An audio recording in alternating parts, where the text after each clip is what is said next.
Persons, गिरफ्तार arrested persons, उनको बाजियाब करना। लोअर मिडिल क्लास 98% गरीब मुतवस्सित तबके की बात नहीं की, बल्कि उसे अमलन जागीरदारों वडेरों के साथ कौमी असेंबली में, सूबाई असेंबली में, सेनेट में बिठा दिया। बिठाया या नहीं बिठाया?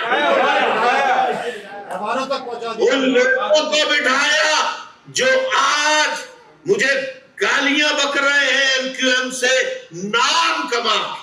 खात्मा अगर फौजी जर्नलों की बदमाशी, गुंडागर्दी, गैर आईनी, गैर कानूनी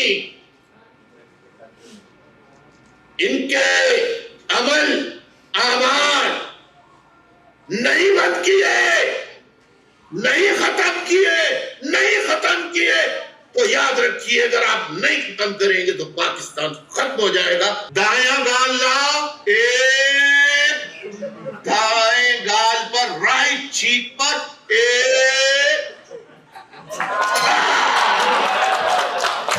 अल्ताफ भाई ने आज जो बातें की, यकीनन बहुत लोगों ने बहुत लर्निंग थी तारीखी हकाइक की रोशनी में। जो पाकिस्तान के मसाइल का हल बताया आज, कि पाकिस्तान के मसाइल का हल इस अंदाज में है, तो वो आज लोगों ने सुना।